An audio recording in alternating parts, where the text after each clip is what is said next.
नमस्कार, मैं मनोज कुमार सिंह। अनुभव जिंदगी का फेसबुक पेज से जुड़े तमाम दर्शकों का एक बार फिर से हार्दिक स्वागत है। आज हम लोग मांझी प्रखंड के मारीपुर गांव में ज्योतिषाचार्य पंडित नागेंद्र शुक्ल के आवास पर मौजूद हैं और सनातन धर्म से जुड़े साधु संतों द्वारा पिछले कुछ दिनों से 2026 से लेकर 2032 के बीच में महाप्रलय, रक्त रंजित धरती,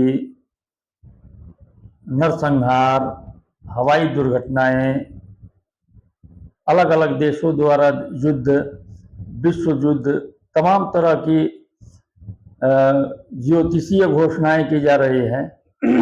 इसी क्रम में आज हम लोग आदरणीय नागेंद्र शुक्ल जी से जानना चाहेंगे कि सनातन धर्म से जुड़े तमाम साधु संतों द्वारा जो भविष्यवाणियां की जा रही हैं उसकी सच्चाई क्या है। सबसे पहले हमारे पेज पर आपका स्वागत है। देखिए, आपने अच्छा सवाल किया है जनहित में। साधु संतों ने 2025 से लेकर 2032 तक कुछ ऐसी भविष्यवाणियां की है जिससे कौतूहल पैदा करने वाली है। उसमें आपको हमारे मुख्य रूप से तो बहुत सारे ग्रंथ हैं, साधु संतों ने लिखा है, वेद पुराणों में लिखा है। एक तो है कल्कि पुराण, अर्जुन चौतीसा, भविष्य मालिका भी ग्रंथ है जिसमें बहुत स्पष्ट रूप से भविष्यवाणी की गई। मनुष्य को बताया है कि यह जीवन जो है बहुत मृत्यु के कगार पर पहुंचा हुआ है।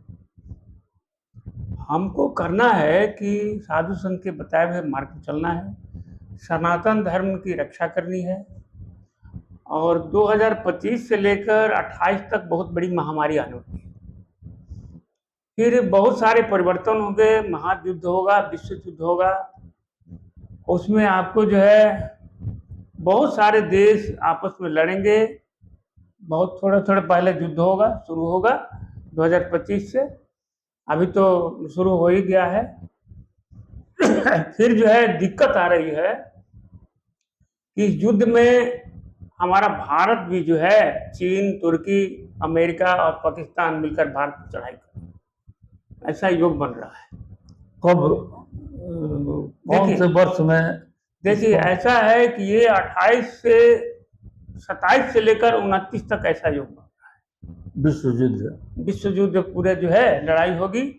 इसमें भारत की रक्षा होगी और सारे देश जो है जो भगवान के या अच्छे मार्ग पर जो चल रहे हैं उनकी सुरक्षा रहेगी। लेकिन ऐसे नहीं, मनुष्य को शाकाहारी बनना पड़ेगा। और दूसरी बात है कि इसमें माधव नाम और त्रिसंध्या, श्रीमद् भागवत महापुराण का पाठ भी करना पड़ेगा। तब दुनिया में बहुत कम लोग बचे, 15% लोग बचे।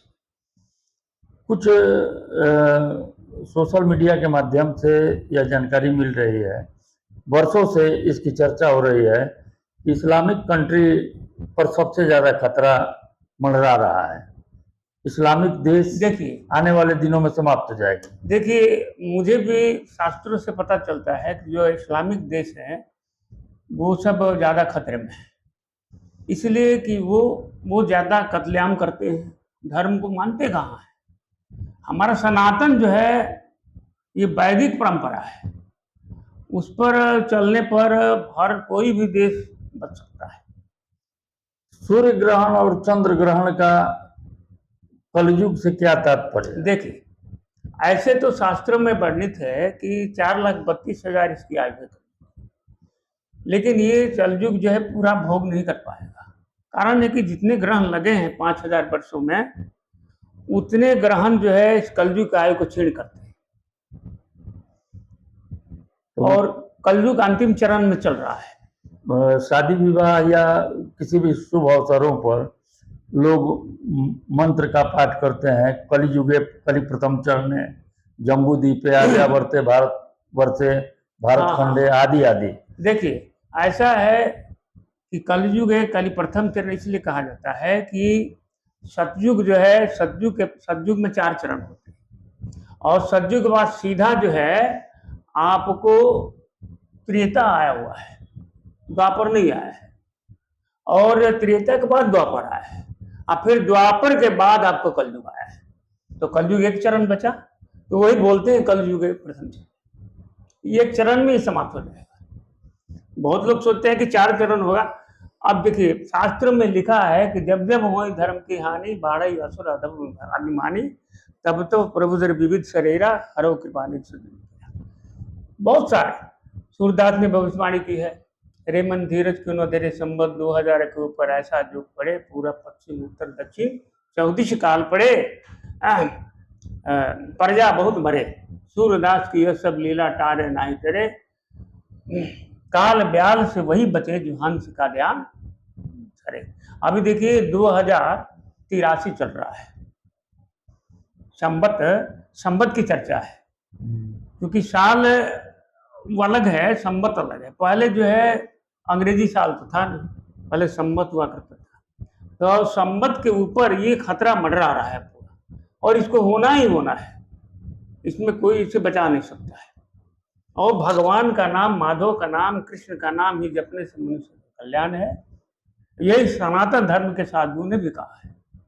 कई चैनलों द्वारा, सोशल मीडिया के जो प्लेटफॉर्म है उन पर ये कहा जा रहा है कि प्रधानमंत्री नरेंद्र मोदी देश के अंतिम प्रधानमंत्री होंगे। इसके बाद या तो राजतंत्र आएगा या सतयुग आएगा। देखिए, ये 2029 में इलेक्शन होने की मतलब संभावना है, लेकिन हमारे धर्म ग्रंथ में भविष्य मालिका में लिखा है कि नरेंद्र मोदी के बाद दूसरा कोई राजा है ना, मैंने वो राजतंत्र आ जाएगा, वो लोकतंत्र समाप्त हो जाएगा। अब उसके बाद 2032 के बाद इसमें कोई चर्चा नहीं है क्या होने वाला है। 2032 में तमाम जो चर्चा छिड़ी है सोशल साइट पर, उसमें बताया जा रहा है कि 2032 तक बहुत बड़ा बदलाव हो जाएगा, बहुत तरह की परिस्थितियां बदलेगी, सामाजिक वातावरण बदलेगा। जैसा कि आप बता रहे हैं कि सिर्फ 15% लोग ही बचेंगे, तो 15% लोग इस मृत्यु भूमि, इसको बोला जाता है, ये मृत्यु भूमि है धरती। मृत्यु भूमि भुवन पर मात्र 15% लोग जब बचेंगे, कितने लोग बचेंगे आपके हिसाब से? मेरे हिसाब से पूरे विश्व की बात करता हूँ, 64 करोड़ लोग बचेंगे, और भारत में वो 35 करोड़ लोग बचेंगे, एकदम निश्चित है, क्योंकि ऐसे ऋषियों की वाणी जो है कभी वृथा नहीं जाती।